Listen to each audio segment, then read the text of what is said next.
Hi అండి, అందరూ నమస్కారం. నేను మీ Venugopal Reddy from Josh Innovations Private Limited, Josh Institute of Foreign Languages, ఎడ్యు9 కెరియర్ గైడెన్స్ సంయుక్తంగా విద్యార్థులకు అవసరమైనటువంటి వందలాది వీడియోస్ మనం చేస్తున్నాం. ఇందులో భాగంగా ఈరోజు దాదాపు ఒక 20 డేస్ నేను వీడియోలు చేయడంలో విరామం తీసుకున్నటువంటి పరిస్థితి.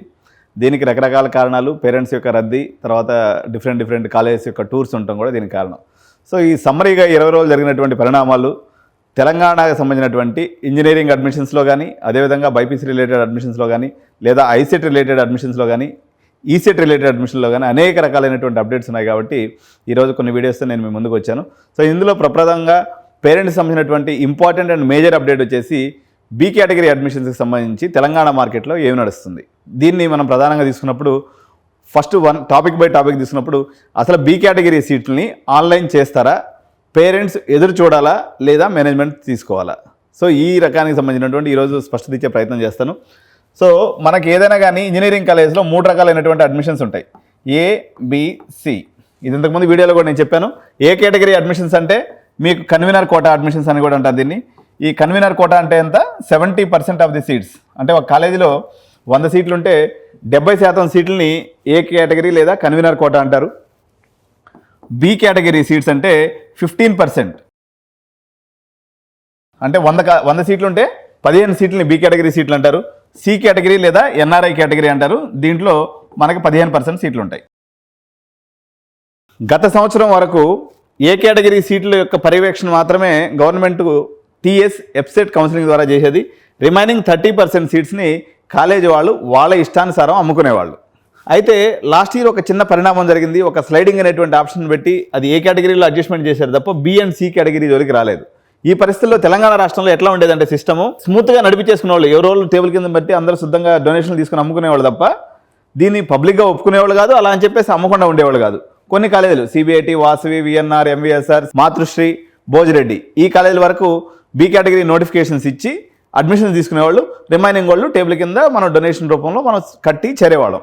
అయితే రేవంత్ రెడ్డి ప్రభుత్వం వచ్చిన తర్వాత బీ కేటగిరీని ఆన్లైన్ చేస్తామనేటువంటి ప్రచారం పెద్ద ఎత్తున సాగింది. ఎందుకంటే డొనేషన్ల దందాన్ని అరికట్టాలి అనేటువంటి ఒక కాన్సెప్ట్లో ఈ బీ కేటగిరీ సీట్లని రద్దు చేస్తారనేటువంటి ప్రచారం లాస్ట్ ఇయర్ కూడా భారీ ఎత్తున జరిగింది. ఈ సంవత్సరం కూడా ఇప్పటివరకు భారీ ఎత్తున ప్రచారం నడుస్తూ వచ్చింది. నేను కూడా ఇంతకుముందు దీని మీద వీడియో చేశాను. అయితే ఈరోజు ఒక స్పష్టమైనటువంటి కాంక్రీట్ ఐడియాతోటే, లేకపోతే కాంక్రీట్ ఇన్ఫర్మేషన్ తోటి నేను మీ ముందుకు వచ్చాను. బీ కేటగిరీ సీట్స్ ఈ సంవత్సరం ఆన్లైన్ చెయ్యరు.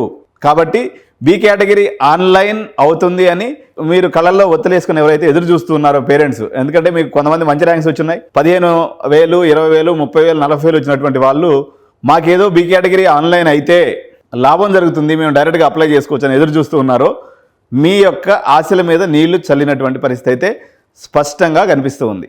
2025-26వ సంవత్సరానికి బీ కేటగిరీ ఆన్లైన్ లేదు. కాబట్టి ఎవరైతే మంచి ర్యాంకులు తెచ్చుకొని మంచి జేఈ స్కోర్స్ తెచ్చుకొని వెయిట్ చేస్తూ ఉన్నారో ఆ 96% అండ్ అబవ్ ఉన్నటువంటి వాళ్ళు వెయిట్ చేయొచ్చు. ఎందుకంటే వాళ్ళకి ఇప్పుడు ఎక్కడో వస్తుంది. CBIT, Vasavi, VNR, Matrusri, Bhojireddy college women's, ఏదో కొద్దో గొప్ప సీట్లు, నారాయణమ్మ కొన్ని సీట్లు, ఇట్లా మనకి బీ కేటగిరీలో సీట్లు వచ్చేటువంటి అవకాశం తప్ప మిగిలిన కాలేజీలో అందరూ ఆల్రెడీ అమ్మకాలు జరిగినాయి. బీ కేటగిరీ ఆన్లైన్ చేస్తామనేటువంటి ఉద్దేశంతో అనేక కాలేజీలు, ఎందుకంటే తెలంగాణ కొత్త ప్రభుత్వం ఏర్పడిన తర్వాత గత సంవత్సరం అడ్మిషన్స్ జరిగినాయి. చాలా వోలటాలిటీ, చాలా మందికి మొటిక్కాయలు, అక్షంతలు కాలేజీల వాళ్ళకి రకరకాలుగా పడ్డాయి. చాలా కాలేజీలు, ఐఆర్ఈ కాలేజ్ కానీ, సెయింట్ మార్టిన్స్ కాలేజ్ కానీ, అదేవిధంగా మల్లారెడ్డి కాలేజ్ కానీ, సిఎంఆర్ కాలేజ్ కానీ అనేక కాలేజీలు ఎక్సెస్ సీట్స్ వస్తాయని ఒక ఊహాజనితమైనటువంటి విషయం మీద వాళ్ళు వందలాది సీట్స్ ఎక్సెస్ తీసుకున్నటువంటి సీట్లను అడ్జస్ట్ చేయలేక కొత్త సీట్లు రాక చాలా నరకయాతను అనుభవించారు. కాబట్టి అది లాస్ట్ ఇయర్. అంతకుముందు సంవత్సరం తీసుకుంటే శ్రీనిధి యూనివర్సిటీ, అదేవిధంగా గురునానక్ కాలేజ్ యూనివర్సిటీ వాళ్ళు భారీగా గాయపడినటువంటి పరిస్థితులు చూసుకొని ప్రభుత్వం పూర్తి స్థాయిలో నిర్ణయం తీసుకునేదాకా బీ కేటగిరీ ఆ 15% ఎన్ఆర్ఐ అయితే నింపుకుందాం, కొరవ 15% ఏదైతే ఉందో వాళ్ళు డెసిషన్ చెప్పినప్పుడు నింపుకుందాం అనే ఉద్దేశంతో టాప్ 20 కాలేజీలో ఆపి పెట్టుకొని ఉన్నారు. కొన్ని కాలేజీలు అయినటువంటి ఉదాహరణకి ఇప్పుడు అసలు టాప్ కాలేజెస్లో బీ కేటగిరీ మార్కెట్ ఎక్కడెక్కడ నడిచింది అని చూసుకున్నప్పుడు ఒకవేళ ఇప్పుడు జనరల్గా గోకరాజ్ కాలేజ్ తీసుకుందాం ఎగ్జాంపుల్. గోకరాజులో ఒక 30% మార్కెట్ జరిగింది. వీళ్ళు ఏం చేశారంటే సేఫ్ సైడ్గా బిలో 30,000 ర్యాంక్ ఎవరికైతే ఉన్నారో 14 లక్షల డొనేషన్ మీద ఈ సీట్లు అనేది తీసుకోవడం జరిగింది. ఒకవేళ బీ కేటగిరీ ఆన్లైన్ చేసినా వీళ్ళ చేత అప్లై చేద్దామని అనుకున్నారు. మరి అది ఏం లాజిక్, ప్రాపర్ లాజిక్ కాదు ఇది టెక్నికల్గా మాట్లాడితే. కానీ ఈ రకంగా అయితే అడ్మిషన్స్ అయితే తీసుకున్నారు. 15,000, 20,000 ర్యాంక్ వచ్చినటువంటి వాళ్ళు. అదేవిధంగా బీవైఐటీ కూడా కొన్ని సీట్లు తీసుకున్నారు. నారాయణమ్మ వాళ్ళు కూడా కొన్ని సీట్లు తీసుకున్నారు. ఇక సిబిఐటి, వాసవి, విఎన్ఆర్ అయితే ఇంతవరకు ఏమీ స్టార్ట్ అవ్వలేదు. ఇక మిగిలిన కాలేజీలకు వస్తే మిడ్ లెవెల్లో టాప్ 20లో ఉన్నటువంటి అనేక కాలేజీలు, సివిఆర్ కాలేజ్ కానీ, లేకపోతే మన ఎంవిఎస్ఆర్ కానీ, అదేవిధంగా వర్ధమాన్ కాలేజ్ కానీ, శ్రీనిధి ఇంజనీరింగ్ కాలేజ్ కానీ, అదేవిధంగా గీతాంజలి ఇంజనీరింగ్ కాలేజ్ కానీ, ఈ టాప్ 10లో ఉన్నటువంటి ఈ కాలేజీలు ఏదైతే ఉన్నాయో దాదాపుగా ఒక 40% చేసుకునేసి సేఫ్ గేమ్ ఆడుదాము అనేటువంటి ఉద్దేశంతో వేచి చూసేటువంటి ధోరణిలో ఉన్నారు.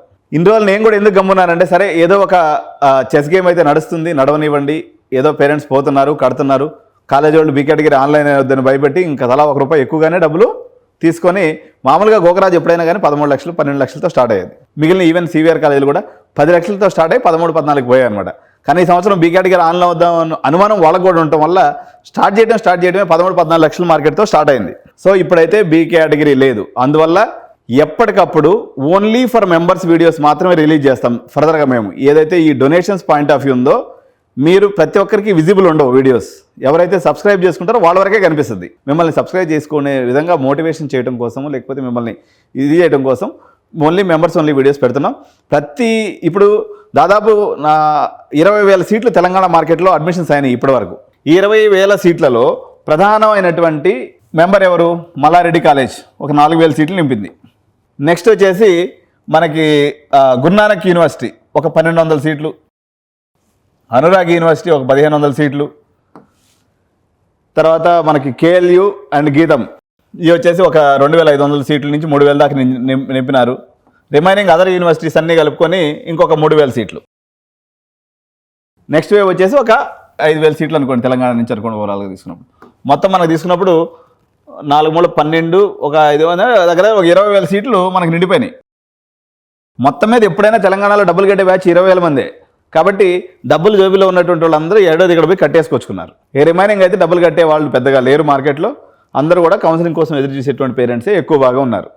అయినా ఇంత చేసినా ఇప్పుడు మల్లారెడ్డి కాలేజ్ యూనివర్సిటీ తీసుకుంటే 4,000 నిండితే ఇంకొక 5,000 సీట్లు నిండాలి. 5,600 సీట్లు ఇంకా పెండింగ్ ఉన్నాయి. సీట్లు కోకల్గా ఉన్నటువంటి పరిస్థితి ఉంది. కాబట్టి బీ కేటగిరీ సీట్స్లో ఇప్పటి నుంచి మేము ఇచ్చే అప్డేట్ చాలా ఇంపార్టెంట్ అప్డేట్. ఎందుకంటే ఉదాహరణకి సిఎంఆర్ కాలేజ్ తీసుకుంటే ఫస్ట్ క్యాంపస్లో 11 లక్షలు 12 లక్షలు ప్యాకేజ్ నడిచింది. రేటు వాళ్ళల్లో వాళ్ళే కాంపిటీషన్ రావడం వల్ల దారుణంగా పడిపోతుంది.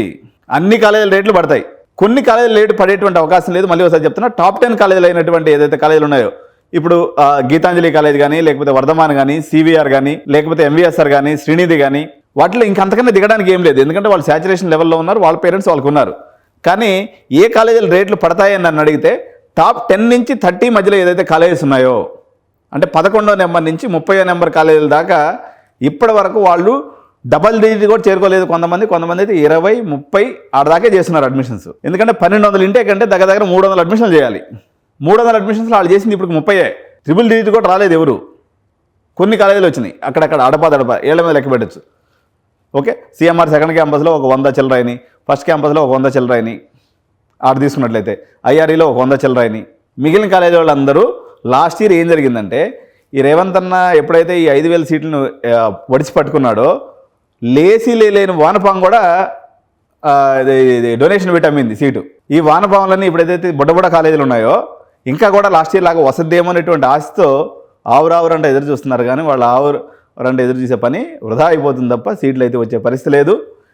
11వ కాలేజీ నుంచి 30వ కాలేజీ దాకా దారుణంగా రేట్లు పడేటువంటి పరిస్థితి ఉంది. ఇప్పటివరకు నేను ఎప్పుడు చిన్న కాలేజ్ డొనేషన్స్ గురించి ఈ సంవత్సరం మాట్లాడలేదు. కారణం ఏంటంటే, వాలటైల్ సిచ్యువేషన్ ఉన్నప్పుడు మాట్లాడినాం అనుకోండి, ఒక్కసారి బిస్కెట్ అయిపోద్ది.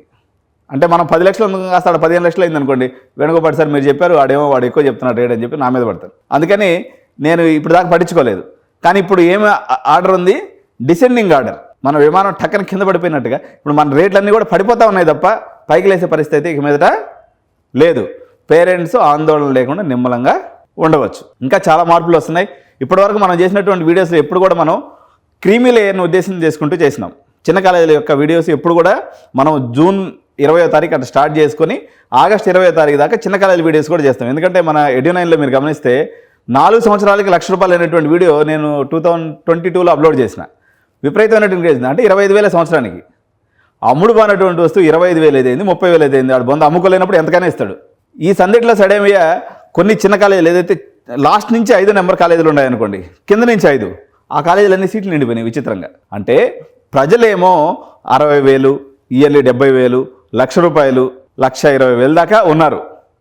కాలేజీల ఫీజులు ఏమో దాని గురించి నెక్స్ట్ వీడియో చేస్తాను నేను. ఇప్పుడు కాలేజీల ఫీజులు ఎలా పెరగబోతున్నాయి, జనరల్గా ట్రెండ్ ఏముంది, అసలు యాక్చువల్గా హైయర్ ఎడ్యుకేషన్ కౌన్సిల్లో కానీ తెలంగాణ ప్రభుత్వంలో కానీ టీఎఫ్ఆర్సీ తెలంగాణ ఫీ రెగ్యులేటరీ కమిటీలో కానీ ఏం నడుస్తుంది అనేటువంటిది నెక్స్ట్ వీడియోలో నేను చేస్తాను, మీరు చూడండి.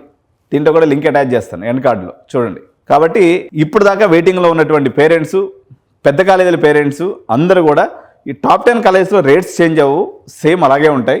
రేట్స్ చేంజ్ అవుతుంది. ఎప్పుడు చేంజ్ అవుతుంది అంటే ఎప్పుడైతే స్పాట్ అడ్మిషన్స్ విషయంలో లాస్ట్ ఇయర్ తెలంగాణ ప్రభుత్వం ఏదైతే ఒక జీవో జారీ చేసిందో, స్లైడింగ్ అనేటువంటి ఒక జీవో జారీ చేసింది, అంటే మెకానికల్ సివిల్ ట్రిపుల్లో తీసుకున్నటువంటి వాళ్ళు పైకి స్లైడ్ అవ్వచ్చు అనేటువంటి ఒక జీవో తీసుకొచ్చింది లాస్ట్ ఇయర్. ఈ సంవత్సరం ఆ జీవోను కూడా ఉపసంహరించుకుంటారనేటువంటి గుసగుసలు ఎన్ని వస్తూ ఉన్నాయి. అదే కానీ జరిగితే మాత్రం పెద్ద కాలేజీ రేటు కూడా డమాలను పడిపోద్ది. కానీ ప్రస్తుతానికి దానికి సంబంధించినటువంటి స్పష్టమైన సమాచారం నా దగ్గర లేదు కాబట్టి ఊహాగానాల మీద మనం అడ్మిషన్లు తీసుకోకూడదు. కాబట్టి ప్రస్తుతానికి ఆ విషయానికి నెక్స్ట్ వీడియోలో మనం చర్చిద్దాం. సో ఇదైతే ప్రస్తుతానికి చాలామందికి మంచి న్యూస్, కొంతమంది కాలేజ్ చైర్మన్లకి ఇది బ్యాడ్ న్యూస్. వాళ్ళకి ఎట్లయితే ఉందో డొనేషన్స్ వస్తాయి, మనకి వాటి మీదుగా మనకి ఇబ్బంది. నెక్స్ట్ వీడియోలో మనం అసలు తెలంగాణలో ఏ స్థాయిలో ఫీజులు పెరగబోతున్నాయి, దీంట్లో నిజమెంత, ఏం జరగబోతుంది, ప్రభుత్వం అధినేత అయినటువంటి లేకపోతే మన ఉన్నత విద్యాశాఖ మంత్రి అయినటువంటి రేవంత్ రెడ్డి గారి మనసులో ఏముంది అనేటువంటి వీడియో నెక్స్ట్ వీడియోలో చూద్దాం. Thank you so much. జై హింద్.